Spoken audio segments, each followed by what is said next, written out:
ప్రతి క్షణం సమాజం కోసం మీ మిత్ర న్యూస్. నష్టాల బాటలో ఉన్న బాదేపల్లి PSCS ను అభివృద్ధి బాటలో నడిపిస్తున్నామని దాదాపు 20 లక్షల సొంత డబ్బుతో ఖర్చు పెట్టి PSCS భవనాన్ని ఆధునీకరించామని, అదేవిధంగా గోదాం నిర్మాణం కోసం దాదాపు 50 లక్షల రూపాయలు తన సొంత డబ్బులతో భూమిని కొనుగోలు చేశారని జడ్చర్ల PSCS చైర్మన్ పాలెం సుదర్శన్ గౌడ్ అన్నారు. గురువారం మిత్ర న్యూస్ ఛానల్ ప్రతినిధితో ఆయన మాట్లాడుతూ, సొసైటీని అభివృద్ధి చేయడానికి మేము ఎంతో కష్టపడి ముందుకెళ్తున్నామని, కానీ PSCS CEOగా పనిచేస్తున్న వ్యక్తి ద్వారా దాదాపు 4 లక్షల రూపాయలు అవకతవకలు జరిగాయని ఆయన గుర్తు చేశారు. గతంలో కూడా CEOపై ఎన్నో ఆరోపణలు వచ్చాయని, ఆయనపై చర్యలు తీసుకోవాలని PSCS కమిటీని తీర్మానించి ఉన్నత అధికారులకు సమాచారం కూడా ఇచ్చామని ఆయన తెలిపారు. ఈరోజు బాదేపల్లి PSCS అభివృద్ధికి CEO ఆటంకంగా మారారని ఆయన అన్నారు. ఆయనపై చర్యలు తీసుకోవాలని DCC బ్యాంకు CEO తదితరులకు ఫిర్యాదు చేసినట్లు ఆయన తెలిపారు. ఈ సందర్భంగా మిత్ర న్యూస్ ఛానల్ ప్రతినిధితో చైర్మన్ సుదర్శన్ గౌడ్ మాట్లాడుతూ, మహబూబ్నగర్ జిల్లా బాదేపల్లి PSCS సెంటర్లో కొన్ని అవకతవకలు జరిగాయని ప్రచారాలు జరుగుతున్న నేపథ్యంలో మనం ప్రస్తుతం PSCS చైర్మన్ పాలెం సుదర్శన్ గౌడ్ ముందర మనం ఉన్నాము. అసలు PSCSలో ఏం జరుగుతుంది, ఎటువంటి ప్రాబ్లం జరుగుతున్నాయని తెలిసిన ప్రయత్నం చేద్దాము. మనం ప్రజెంట్ పాలెం సుదర్శన్ గౌడ్ ముందర ఉన్నాము. అన్న నమస్తే. ఇప్పుడు గత 2 రోజుల నుంచి కూడా బాదేపల్లి PSCS సెంటర్లో ఏదో అవకతవకలు జరిగినాయని కూడా కొన్ని ప్రచారాలు కూడా మనం చూస్తున్నాం. అసలు ఏం జరుగుతుంది?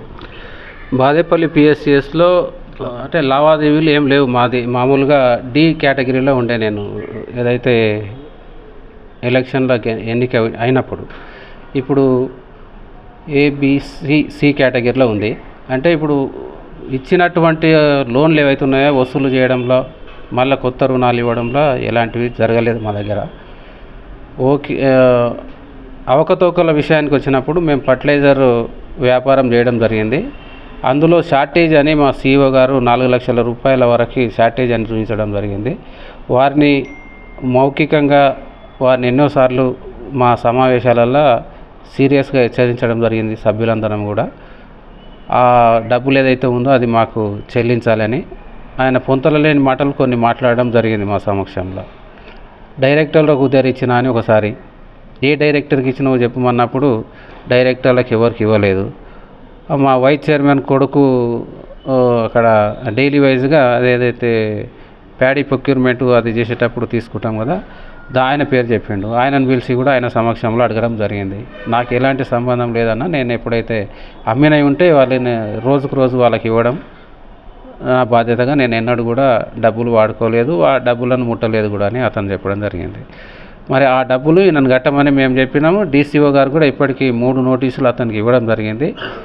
దాంట్లో ఆయన లేకపోతే ఆయన జీతం నుంచి కూడా రికవరీ చేయడానికి అవకాశాలు ఉన్నాయి కనుక మేము దీని విషయంలో పెద్ద ఏముంటుందని అక్కడ కుంభకోణాలు జరుగుతాయి.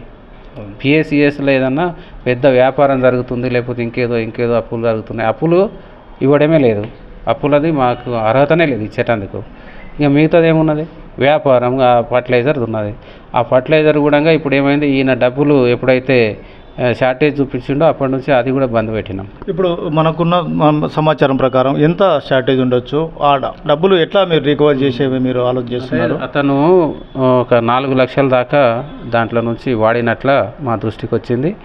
అది ఆడిట్ కూడా రిపోర్ట్ ఇవ్వడం జరిగింది. ఆయన ఎట్టి పరిస్థితుల్లో తప్పించుకునే అవకాశం లేదు, ఆయన కట్టాల్సిందే. మేము పిలిచి అడగడం జరిగింది. అది త్వరలో ఏదైనా చేసి నేను కడతా అని కూడా మాకు చెప్పడం జరిగింది. దాంట్లో ఇలాంటి మిస్ ఆపరేషన్ అంటే ఇక అది ఒకటే, ఇక వేరే ఏమీ లేదు. ఇక అది వ్యక్తిగత విషయాలకు వచ్చినప్పుడు అతను కాంగ్రెస్ పార్టీ వాళ్ళని ఏదో దూషించినట్ల, ఈయన నేను TRS పార్టీ తరఫున గంగాపురంలో ప్రచారం చేసినట్లు వాళ్ళు వ్యక్తిగతంగా ఆ గ్రామానికి సంబంధించిన సమస్యను తీసుకొచ్చి PSCSకు రుద్దుతున్నారు. ఓకే, అది మాకు వాళ్ళకేం PSCSకి పార్టీకి ఆయన ప్రచారం చేసేదానికి ఎలాంటి సంబంధం లేదు. అది వ్యక్తిగత విషయం. ఆయన పార్టీలో ఎక్కడన్నా ఉండొచ్చు, ఎక్కడన్నా ఓటేసుకోవచ్చు. బయట పోయినప్పుడు అతను ఏం చేస్తే నాకేం సంబంధం? ఓకే, నువ్వు ఫలానా దగ్గర నేను తిరుగుతున్నా, నేను ఆడిపోతున్నా అంటే దాంట్లో మాకు విషయం లేదు. ఇప్పుడు ఎలక్షన్ కమిషన్కి వాళ్ళు కంప్లైంట్ ఇవ్వడం జరిగింది. ఎలక్షన్ కమిషన్ దాని సంగతి ఏమున్నా కానీ వాళ్ళు చూసుకుంటారు. మరి మీకు ఇప్పుడు ఆయన మీ పర్సనల్గా అంటే మీరు PSCS తరఫున కూడా అంటే మీరు DCC నుంచి కానీ ఆయన ఉద్యోగం తీసే ఏమైనా ఆలోచనలు ఉన్నాయా? ఇప్పుడు ఇంతకుముందు మాకు పిఎస్సిఎస్లో ఒక తీర్మానం చేసి పంపించే ఒక అధికారం ఉండేది.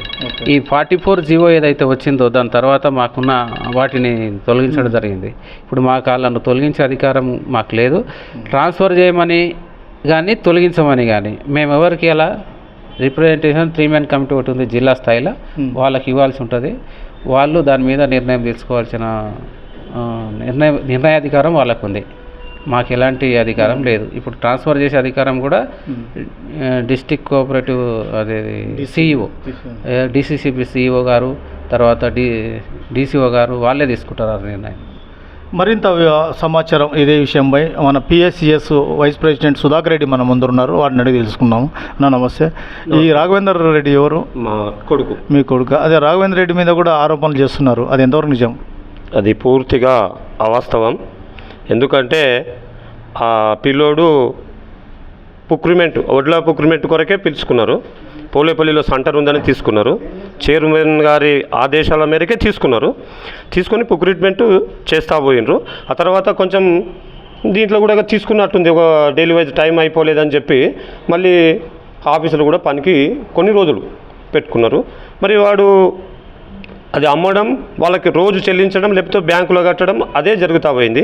ఈయనకి ఎక్కడ దొరకక, ఎలాంటిగా ఎవరు మేము దొరకక ఆయనకు వీని మీద ఏదో ఆరోపణలు చేస్తున్నాడు. అవి పూర్తిగా అవాస్తవమని నేను ఖండిస్తున్నా. ఎందుకంటే ఈయనకు బాగా అలవాటు. ఎందుకంటే ఆయన చేసి వేరేళ్ళ మీద దొబ్బడం బాగా అలవాటు ఆయనకు. ఎందుకంటే ఇంతకుముందు కూడా మా చైర్మన్ గారు ఒక సంగమేశ్వర గ్రామీణ బ్యాంకు నుంచి మాజీ అయినటువంటి మేనేజర్ని మా ఆఫీసులో పెట్టడం జరిగింది. ఎందుకంటే ఈయన అన్ని ఇటువంటివే చేస్తాడు, చెప్పింది చెయ్యడు, చేసింది చెప్పడు అని మానిటరింగ్ కమిటీలో ఆయన ఒక మెంబర్గా తీసుకొని అక్కడ నరసింహారావుని నిర్ణయించడం జరిగింది. ఇంకా ఆయన కరెక్ట్గా పనిచేస్తుంటే ఆయన ఓర్వలేక, ఆయనకు ఎక్కడ ఏది సందు దొరకక ఈయన మీద ఆరోపణలు చేసిండు. ఏమని? అక్కడ ఉన్నటువంటి కవర్లు అమ్మి ఒక 50,000 రూపాయలు నేను నీకిచ్చిన, నరసింహారావుకు నేనిచ్చిన అన్నట్లు ఆయన పైన ఆరోపణ చేసి ఆయనను ఆఫీస్ నుంచి గెంటివేయడం జరిగింది. అదేవిధంగా మరి ఈ పిల్లలు కూడా ఈరోజు పనిచేస్తున్నారంటే ఏదో నాకు అడ్డంకిగా మారతారని చెప్పి వీళ్ళ మీద ఏదో ఆరోపణలు చేసి బయటికి వెళ్ళగొట్టడం జరుగుతుంది. ఇంతకంటే ఆ పిల్లలు చేసేటువంటి వారు కారు. ఒకవేళ చేసినట్లుంటే చైర్మన్ గారు పిలిచి వాళ్ళని వివరణ అడిగాడు.